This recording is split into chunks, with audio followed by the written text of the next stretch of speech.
Sveiki, esu Kęstutis Grigaliūnas, dirbu valstybinėje miškų tarnyboje, miško sanitarinės apsaugos skyriuje. Ir šiandien trumpai apžvelgsiu 2023 m. lapkričio viduryje susikloščiusią Lietuvos miškų sanitarinę būklę. 2023 metais pagrindiniai miško pažeidimų sukėlėjai yra 3. Pats žalingiausias žievėgraužis tipografas, kurio lervos vystosi ir veisiasi po eglės žievę ir tokios apniktos eglės nudžiūsta. Taip pat pušinis pjūklelis, kurio lervos graužia pušų spyglius, tačiau pažeisti medžiai dažniausiai nedžiūsta. Na ir vėjas, kuris iš esmės pažeidžia visas medžių rūšis, jas nulauždamas arba išversdamas. Žievėgraužio tipografo populiacijos stebėjimas pradėtas 2003 metais ir tęsiamas iki šiol. Pastaraisiais metais išdėstomos 132 vabalų gaudyklės 44 eglynų kirtavietėse. Gausi žievėgraužio populiacija fiksuojama visoje Lietuvoje, o pietų, šiaurės rytų ir šiaurės centrinėje Lietuvos dalyse vabalų sugauta ekstremaliai gausiai. Lyginant su praėjusiais metais, kenkėjo populiacija per dauginimosi sezoną išaugo 75% ir yra fiksuojamas rekordinis gaudyklėmis sugautų vabalų kiekis. Žievėgraužio tipografo populiacija auga jau 3 metus iš eilės. Iki šiol toks augimas nebuvo stebimas. Atskirais metais kenkėjo populiacija išaugdavo, tačiau jau sekančiais metais sumažėdavo. Arba kartais mažėdavo keletą metų iš eilės. Ypatinga gausa pasižymėjo šių metų pavasarį skraidę žievėgraužio tipografo vabalai, kai vidutiniškai vienoje gaudyklėje buvo sugauta daugiau nei 12 000 vabalų. Žievėgraužio tipografo populiacijai smarkiai išaugus, kartu augo ir miškuose nudžiovintų eglių kiek. Džiūstančių eglynų plotai pradėjo intensyviai didėti 2021 m. rugpjūtį. Dar didesnis džiūvimų pagreitis įgautas 2022 ir 2023 metais. Tačiau tai nėra pats didžiausias žievėgraužio tipografo masinio dauginimosi židinių plitimas. Rekordinis eglių džiūvimas buvo fiksuotas 1995 metais, kuomet iš miško buvo pašalinta apie 3,5 milijono kubinių metrų kenkėjų nudžiovintų eglių, o 94-97 metų laikotarpyje viso sanitariniais miško kirtimais buvo iškirsta eglių, kurių tūris sudarė apie 8 milijonus kubinių metrų medienos. Šiemet situacija yra labai grėsminga ir siekia 1994 metų lygį. 23 metais visų nuosavybės formų miškuose yra išduota leidimų miško sanitariniais kirtimais iškirsti eglių, kurių tūris sudaro apie 1 milijoną kubinių metrų medienos. Lyginant su 22 metais, šis kiekis išaugo maždaug trečdaliu. Viso pliniesiems sanitariniams miško kirtimams leidimai išduoti beveik 4000 hektarų plote. Ir lyginant su 21 metais, kuomet židinių plitimas tik prasidėjo, išaugo daugiau nei 3,5 karto.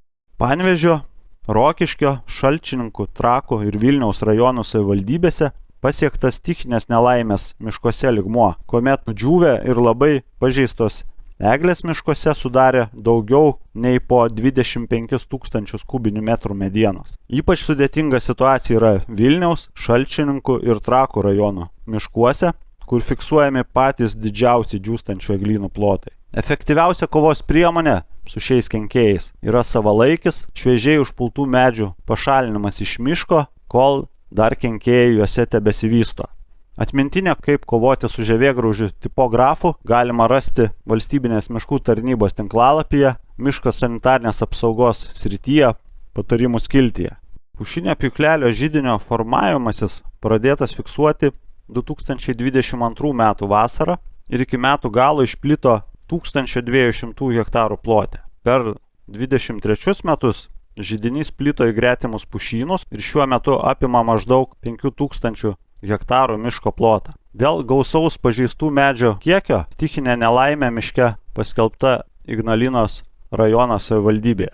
Šiuo metu yra tikslinama židinio ribos bei atliekamas miško paklotėje žiemojančių pušinio pjūklelio kokonų apskaitos, pagal kurias bus pateiktos galimos kenkėjo žalos ir plitimo prognozės 24 metams. Efektyviausia kovos priemonė su išplitusiu židiniu yra purškimas iš oro, panaudojant lėktuvus arba dronus. Kovos priemonės labai riboja ežeringą vietovę, upeliai, pelkės, gyvenvietės bei sodybos.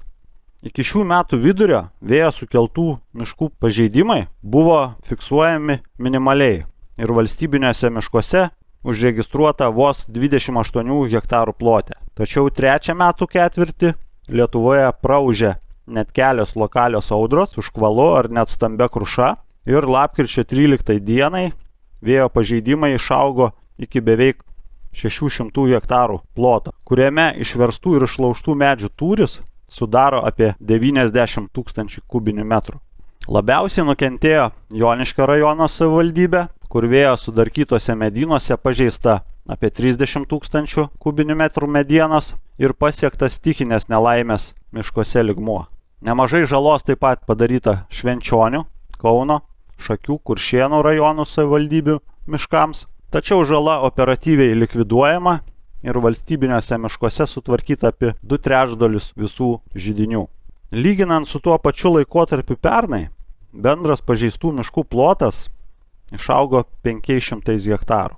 Šiais metais daugiausiai miškų pažeidė vabzdžiai, nuniokodami beveik 6000 hektarų ir jų pažeidimai fiksuojami daugiau nei 1500 hektarų didesnėme plote. Visų kitų veiksnių pažeidimai mažėjo daugiau nei 1000 hektarų miško plote. Stabdant židinių plitimą ir siekiant sparčiau atkurti pažeistus miškų plotus, sanitariniai plyni kirtimai vykdyti 2100 hektarų miško plote.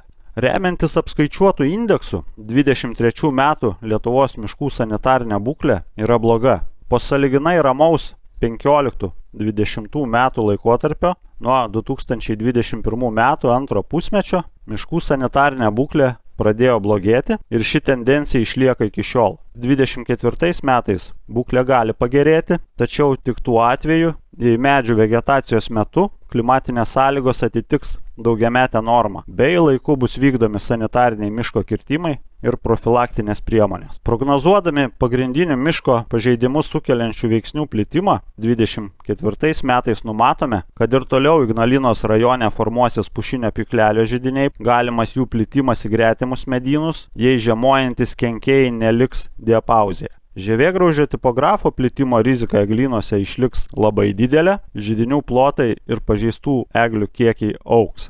Viršūninė žievėgraužio židinių formavimosi rizika pušynuose pirmą metų pusmetį bus minimali. Abijotiniai veiksniai yra sunkiai prognozuojami, tačiau šiltėjant klimatui yra didelė tikimybė, kad gausės nedidelių lokalių vėtrų, dažnės kaitros, užsitęs sausringi periodai, kurie taip pat labai neigiamai įtakos Lietuvos miškų sanitarinę būklę. Tiek trumpai apie miškų sanitarinę būklę. Ačiū visiems už dėmesį.